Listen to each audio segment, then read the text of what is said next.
My name is Jessica Renee Gibson, and I go to school at Georgia Southern University.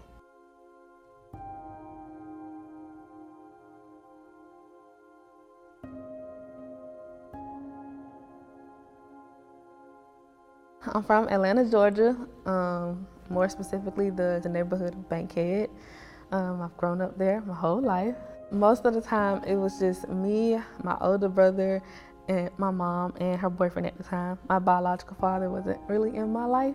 That had a big impact on me growing up because I was around a lot of people who were kind of like me. Like, a lot of their fathers weren't there either, but it were some girls or boys that had their fathers in their life. So I would kind of just sit back and be like, why is my dad not here? But there's another gentleman that I call my father because he was my mother's boyfriend at the time, and he was the one who raised me and my older brother. And he was also the father of my younger brother, but my younger brother died. From what I've been told, my brother was crying a lot, I guess, and they were just trying to get him to be quiet. So they gave him some NyQuil, which is like adult medicine. He was only 4 months. And his heart couldn't take it.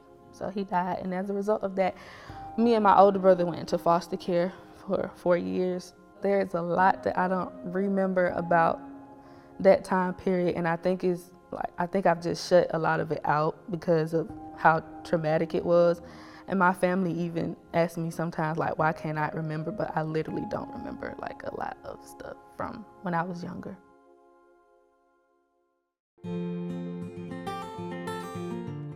So I came to Bright Futures for the summer and during the summer camp, and then I started 8th grade school year with Bright Futures. The main thing that Bright Futures has brought out in me is a leadership role, because I'm not gonna say I never felt myself as being a leader, but I think because people looked at me and saw how strong I was with having an impact on other people, and it was more good. I really wasn't a bad student, but I had a lot of good impact on people.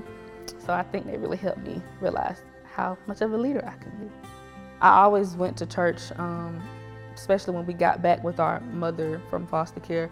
We were at church all the time, but I think it was more just my family goes to church all the time, so I just go to church. But I think at Bright Futures, they really showed me what Christ was like and what he expects us to do and wants us to do.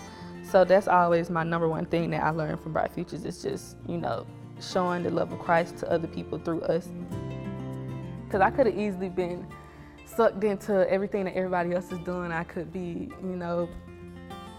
pregnant or something, or probably dropped out of school. But I think Bright Futures, because they love us so much and they care about us so much, it kind of just helped me be like, okay, I gotta do this. I gotta make it out the hood. Georgia Southern. I remember when we started taking our SAT and ACTs, and then as soon as I saw that I had got the 21, which was what I needed to get into Georgia Southern, I was just like, oh my gosh. And in that building over there, I ran around the whole building. I was going to tell all the teachers, I made it. I could apply to Georgia Southern. And then I applied, and then that's when I got the acceptance letter. So I felt really happy because I'm gonna be a first-generation college graduate. So yeah.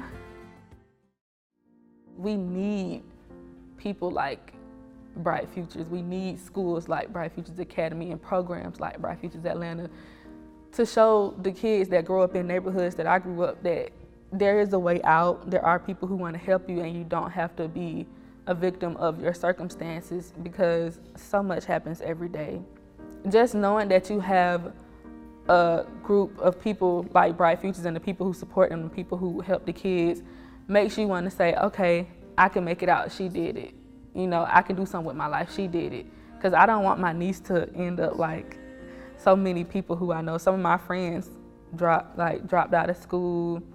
I just don't want them to end up like a lot of the people who I see on Bankhead. If you roll up and down Bankhead, you see homeless people everywhere. You see people just smoking drugs all the time. You see grown men still sagging and still just hanging on the corner. It's like, what more do you want from life? You don't want something else? I don't want to be here my whole life. I love where I came from because it taught me a lot, but I don't want to be here my whole life. I don't want my family to be here my whole life.